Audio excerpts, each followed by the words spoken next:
Hello and welcome to episode 11 of my Crochet and Knitting Podcast. So if you're new here, my name is Sam and I live in Norwich in the east of England. So you might notice my throat is a bit husky. It's because I've got a little bit of a cough. So I do apologise if I sound a bit odd. This is my channel where I share anything crochet, knitting or yarn related. And if you're a returning subscriber, thank you for coming back. So my podcast follows a typical format in that I share all my finished objects that I've been working on over the last 2 weeks, any works in progress, also known as WIPs, any purchases and plans with those purchases, and then any upcoming craft sort of events that I'm attending. So first of all, what have I been up to? So I have been attending my weekly craft group, which I hold with my friend Ellie on a Tuesday. That is at the Bull Pub in Helston in Norwich. So if you are local, do feel free to send us a message or just pop along. You're more than welcome if you're looking for a local craft group to attend. And then in between work, I have been doing a weekly crafting vlog. So that's basically where I share anything that I've been working on, crochet or knitting. It's a bit different to the podcast because you see me actually working on them items. So apart from work and crafting, I've not really been up to much. For any of those who are new here, I do work full-time as a nurse. So I work as a neonatal nurse. So I look after small babies. But before that, I was an adult nurse. I am adult nurse trained. So yeah, I've been a nurse now for, since 2017. What is that? So yeah, I've been a nurse coming up to 8 years. God, time flies. I am actually recording on the 12th of May and that is International Nurses Day. Little fun fact. So anyway, I will get into my finished objects that I have 2 of. So the first one I will show you is the Moonlit Shawl. That is a pattern by Sandra Paul of the Cherry Heart podcast. And in my last podcast, I showed you that I had finished the crescent shape and all I needed to add was the border. So the border looks like this, where you've got sort of like a nice pattern to it. And the yarn that I used was by Ducky Darlings in the colourway Illusion. So yeah, this is a 75% superwash merino and 25% nylon, 100-gram 4-ply skein. And I had this much left. I did weigh this and it's 30 grams that I have left. So I only used 70 grams for the actual shawl. I'm going to be having plenty of sips in this podcast, so I do apologise. I'm drinking a chai latte, which is one of my favourite drinks at the moment. If you like lattes and you like cinnamon, perfect. So anyway, I will show you my finished Moonlit Shawl. I will have to sit back a little bit to show you, but yeah, this is my finished object. So I will try and show you the border. It's very hard to show on camera, but anyway, that is a finished item and I will show you how I will wear it. So that's what it looks like. It's a nice little scarf and it's probably not something I'm going to be wearing at the moment because it's spring, we're leading into summer. We are actually going to be having a bit of a heat wave this week. I looked at the weather forecast and it looks absolutely lovely. So yeah, just a nice little shawl, scarf. As I said before in my podcasts, I don't wear these as shawls. I wear these as scarves. I'm not really a shawl person, although you know, now I'm knitting and crochet and things like this, might as well wear one as a shawl. But yeah, that's just a nice little scarf, just enough to cover your neck. And yeah, this worked out quite quickly actually. So I cast this on the 29th of March, so right at the end of March, and then I finished it on the 5th of May. So that was quite quick to work up. I do remember when I started it, because obviously you start it from the point and then you gradually increase to get like a crescent, to get like a crescent shape. And then somewhere in the middle you do like a straight section before you decrease. So yeah, I do remember when I got to about this point, I then continued with the pattern, but I wasn't increasing at the rate that the pattern required, so I did have to rip quite a bit back. I did it a few times actually where I'd done a lot of work and I ripped it back. So if I hadn't have done that, this would have worked up a lot quicker. But yeah, I do like the border. I did put this down for a moment because I looked at the pattern and I was like, the border looks a bit, I don't know, I just wasn't getting it. So that's why I paused on it. But yeah, the border wasn't that bad at all. Which way round does it go? I think it's this way round actually. But yeah, if I show you, the border is sort of like a nice, almost like a little scalloped edge. I want to say it was like 4 rows for the border. But yeah, it just gives it a nice little detail on there rather than a curved sort of edge. But yeah, that is a finished item. So as I said, I do have 30 grams left of this. Yeah, I have no idea what to use it for. Socks? I don't know. So my next finished item, I'll show you the pattern. So this is the Flax Pullover by Tin Can Knits, and it's an absolutely free pattern, which I was so impressed with. You can get this in 4-ply, DK or worsted Aran weight version. And yeah, they do it from sizes 0 to 6 months, right up to, I want to say 5XL. So yeah, size inclusive, free, and you've got different weight yarns that you can use. So the yarn that I used was the Aldi yarn. I bought it in the Aldi craft event this year or last year. I think it was last year. But anyway, it's just a DK acrylic yarn. So yeah, the gauge on here, it says 22 stitches per 30 rows in a sort of 10 by 10 centimetre square. So yeah, just a DK acrylic yarn, and I paid £1.29 for this. And I had 27 grams left over. So this little jumper I'm about to show you only used 73 grams. And this is a finished object. So yeah, absolutely so cute. So the size I've knitted is the 0 to 6 month size.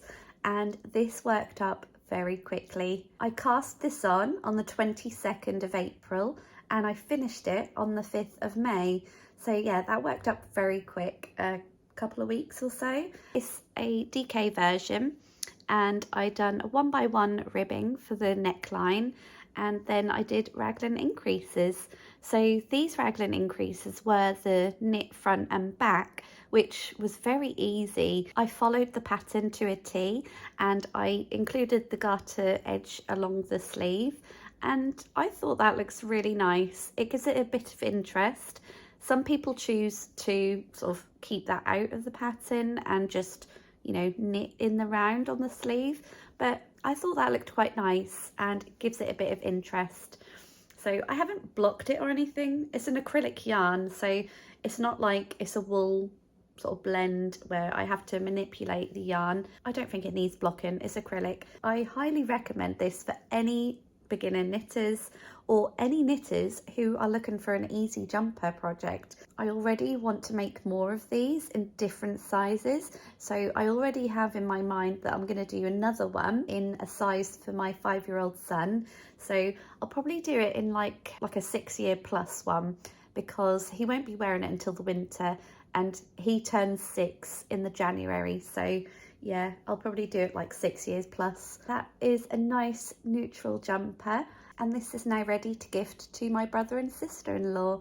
So baby's not due until the summer. This is a 0 to 6 month size, so in the winter hopefully they'll fit that. I'm really happy with how this has turned out.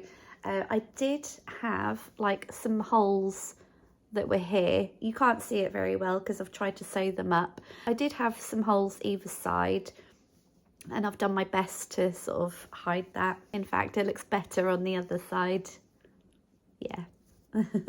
Another thing I want to mention is in any of the sizes 6 years and under, they recommend not to have any short row shaping. So this is just, you know, not high. I mean, it looks higher at the back. It's not, but you can literally wear it either way because there's no shaping to make the back of the neck higher than the front. very simple and very quick to knit up. So that was my second finished object. I also keep a log in my knitting and crochet journal of when I cast things on and cast things off. I highly recommend getting one of these to keep yourself on track and to remember when you started projects. Yeah, this is really handy to actually remind me when I started a project. So now moving on to works in progress, also known as WIPs. So I just want to address a few works in progress that are kind of like on the back burner, and one of those is my Battenberg blanket. So I started this last year, and yeah, I want to say there's about 200 odd squares in there. So I'm at the point where I'm just finishing not attaching them, sort of joining them together, and a couple of rows takes me about an hour and a half. So yeah, it's not really something that I'm drawn to picking up at the moment, but it is a work in progress nonetheless. And I just wanted to address that it still exists as a work in progress. And then another work in progress that is on hold is the SDT. I have literally done the starting row, like the setup row, so no progress to show you on that. And yeah, hopefully it's something I'll pick up when I've become a little bit more confident with knitting. Now to show you a work in progress that I have been working on. So this is a bunch of solid granny squares. I am making a Minecraft creeper blanket for my 5-year-old son, and I now have 28 solid granny squares in this green colour. So last podcast I had only done 20. I've done 8 more, and yeah, this is how many I need in this colour, and now I can move on to the next colour. So as I said before, I have done a tutorial on the solid granny square, so I will link it down below if you want to check that out. So this project is going to be something that I pick up here and there when I want something easy to crochet. It's very easy. All it is a bunch of solid granny squares, and then when you've made all your squares, you just join them together. I will be using the same technique that I've used for my Battenberg blanket to join them up, and I do that once I've got all the squares complete. So I'm now going to be moving on to this colour. This colour is in the bright green, and this colour is in the colour Clover. It's by Yarn Smith's Create DK, and yeah, really nice yarn to work with.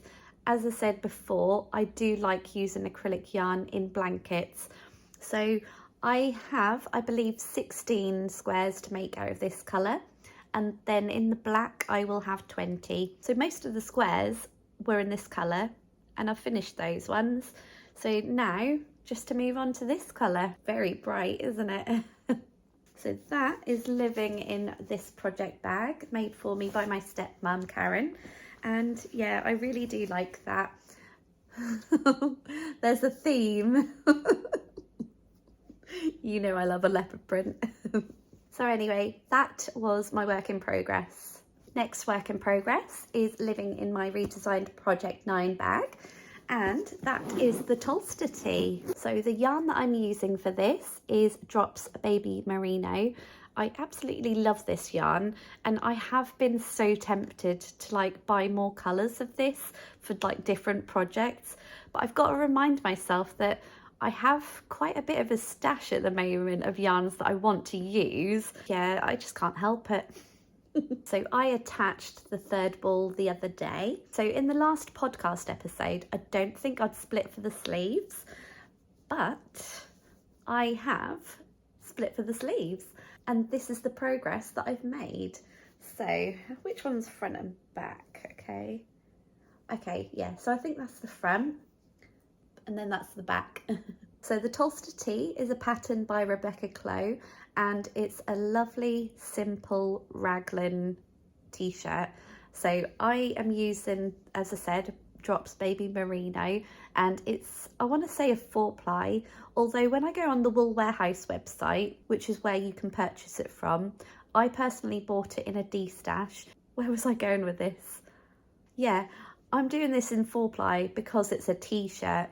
So if I was to make this in like the long sleeve version, which there are modifications to do so, I would use a DK to make a long sleeve version. But anyway, this is the progress where I'm up to. I've split for the sleeves, you can see here.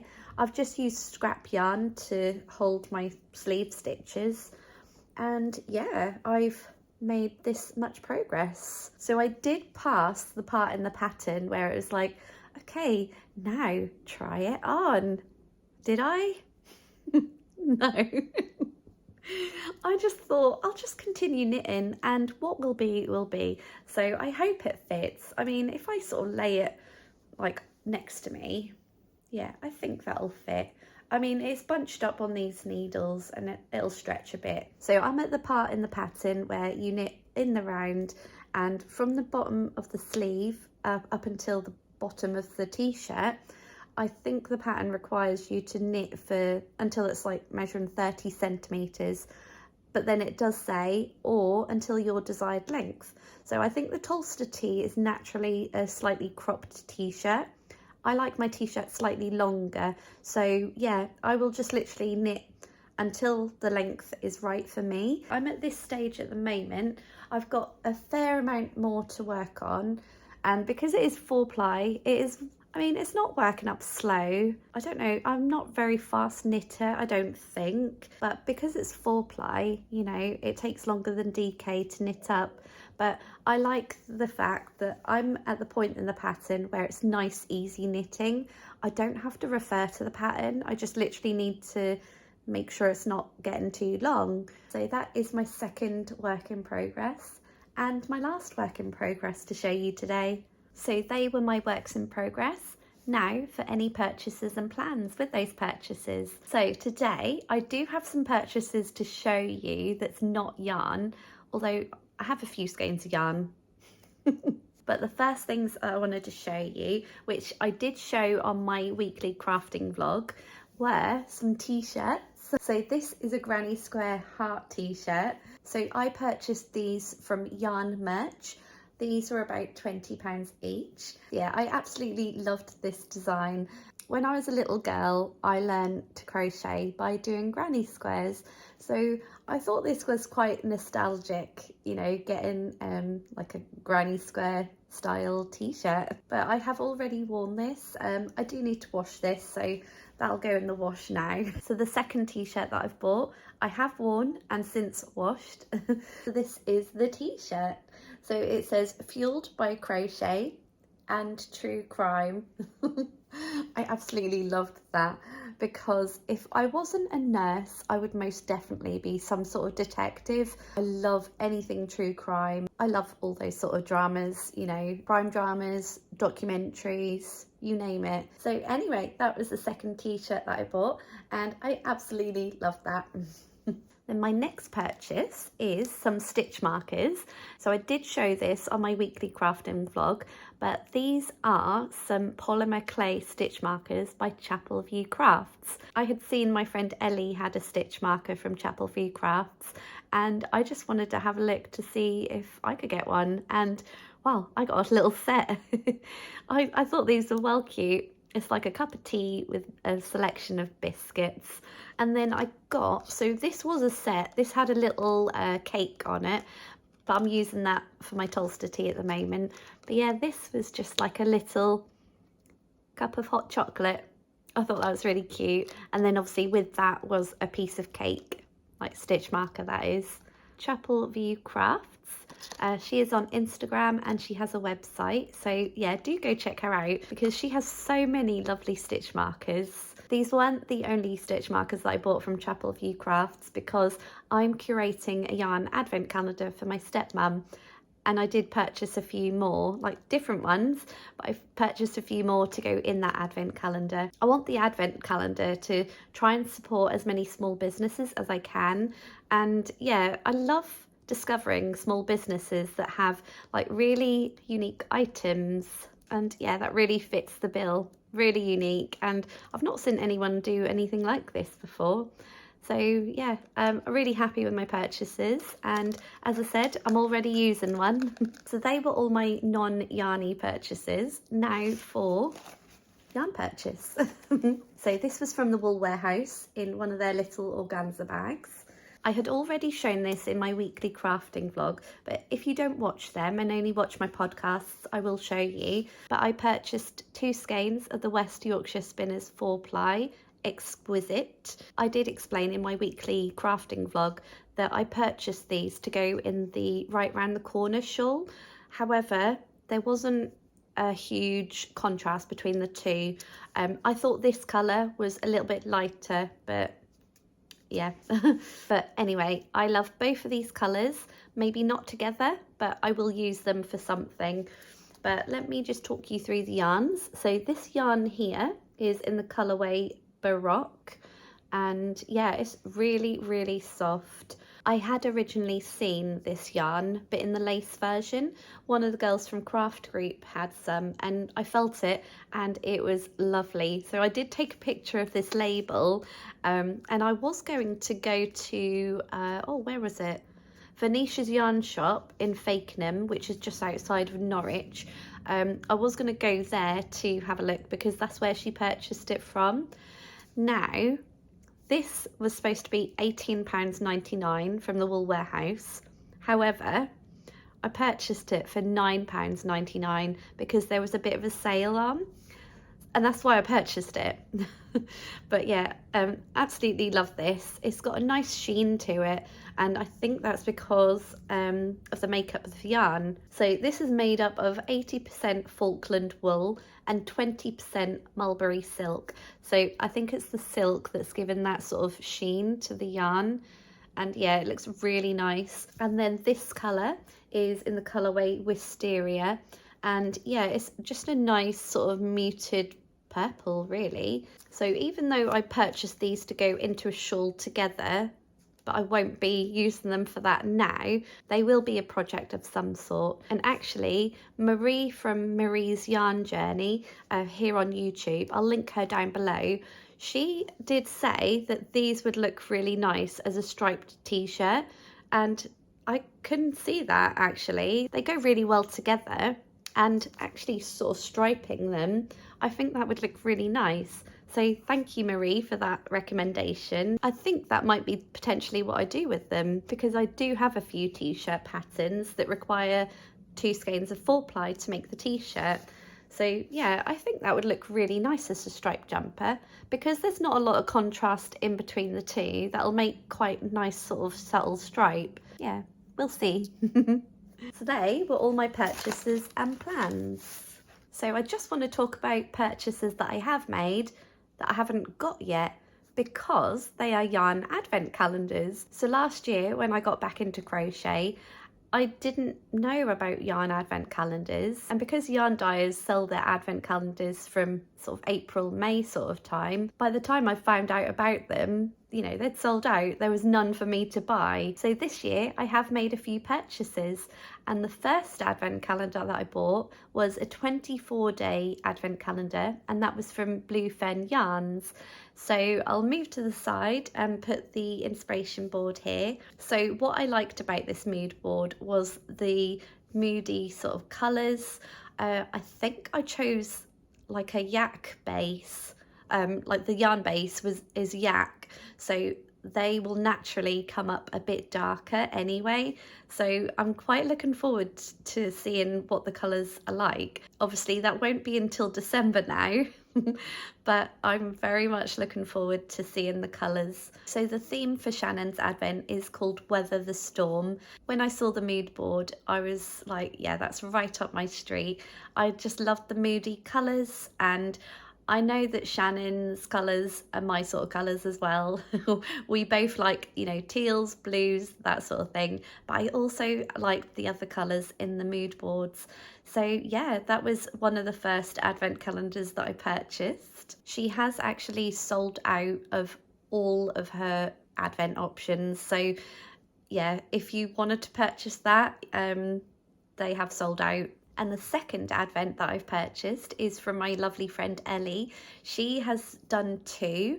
So she's got a 24-day and a 12-day. I purchased the 12-day because Yeah, they're my sort of colours. So I'll put a picture up here. So this one is a dragonfly inspired advent. So you've got all the blues, the teals, the purples, and yeah, this mood board was right up my street, if I'm honest.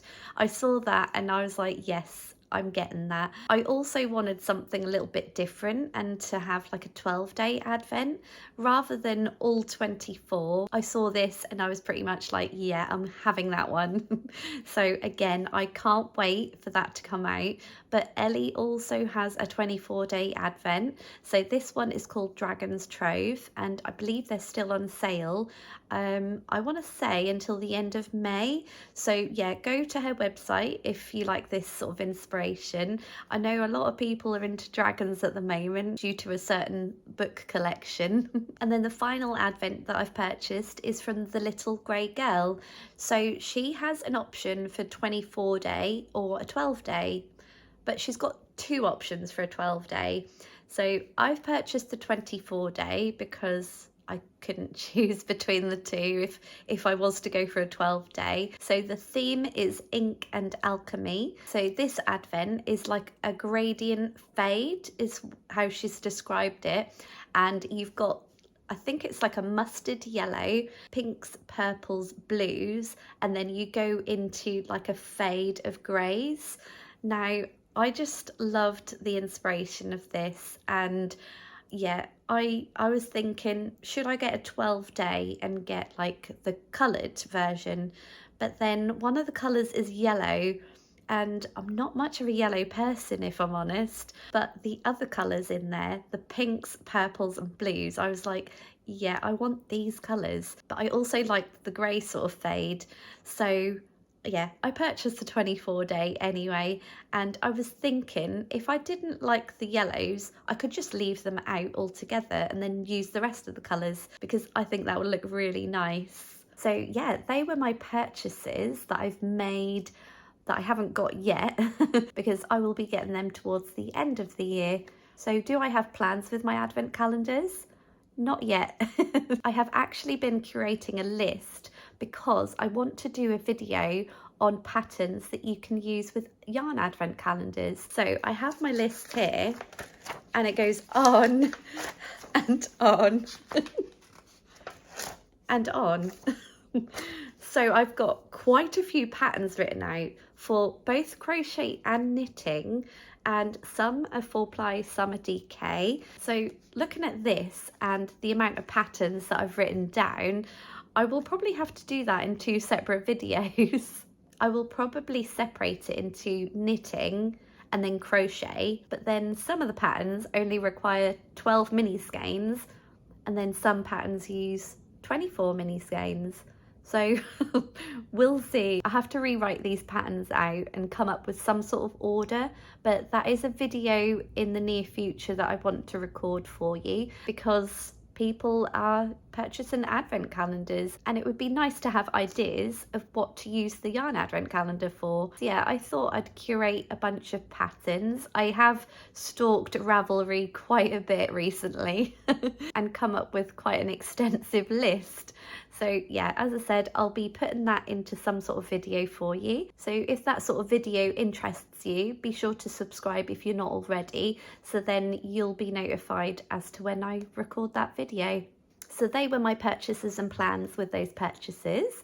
Now for any upcoming plans and events that's craft related. So this weekend, the 17th and 18th of May, I will be going with my friend Ellie to the Lay Family Yarn HQ to the Woolay Retreat. I have been looking forward to this for a few months now. I remember mentioning it to Ellie at one of our craft groups when it was just me and her. Before we opened it to more people. I was originally going to be going on my own, but then Ellie was interested in going as well. So we're going on a road trip together to the other side of the country, to Wales. I plan to do a little vlog on that weekend. So yeah, we will be knitting, nattering, eating and dyeing our own yarn colour. So I have a few inspiration pictures as to the colours that I'm thinking of. I'll move to the side and I'll put them here. So one was going to be like stormy seas, and that sort of inspiration picture includes some like blacks, teals, blues, with some sort of like white in there as well. So that would be quite a variegated colourway. But I just really like all these colours combined, and I thought that would look really nice in a skein of yarn. And then I found another inspiration picture of like a nebula, like just like all the purples and like galaxy sort of colours. And I thought this inspiration picture looked really nice as well. So yeah, they're both on the screen now. I would like you to comment down below which one you prefer. Obviously, I know at the end of the day it's going to be my skein of yarn that I'm dyeing, but I just want a little bit of feedback from you guys. What do you think would look better? Because I know the Stormy Seas one is sort of, it's definitely a bit of me. It's my sort of colours. But the purples, I love purples as well. So yeah, let me know down below which one is your favourite. And because I'm undecided at the moment, so it could go either way. I could do the Stormy Seas or I could do the Nebula. Who knows? Not sure what colour Ellie's doing yet. I did ask her, but I think she's going to make that decision on the day. So yeah, I'm very much looking forward to dyeing up my own skein of yarn. Not only will we be bringing a 100-gram skein of the yarn that we've dyed home, we will also be taking a mini skein of each of the participants. I did message Kelly from Lay Family Yarn to ask how many people are going, and there will be 17 people altogether, including myself. The reason I asked is because I had an idea of like making a little gift for everyone. It's just a little something, but I thought that would be like a nice icebreaker to gift to everyone that we'll be spending time with. So that's happening this weekend. The next weekend, on the 24th of May, will be Barbara's Day Out, which my friend Ellie hosts. So Barbara's Day Out, for anyone who doesn't know, is a knit and natter hosted by my friend Ellie of Craft House Magic. And yeah, I went to one before, about a month ago now, and I really enjoyed myself. So yeah, the next one is on the 24th of May, which I can attend. I'll link Ellie's website down below because she does have a list of dates for more Barbara's Day Outs if you'd like to attend. So I think I've covered everything that I wanted to in my podcast. So if you have made it this far, please leave me a yarn ball emoji followed by your favourite emoji, and also leave me a comment down below to let me know what you're working on. If you have made it this far and you're not already subscribed, please consider subscribing.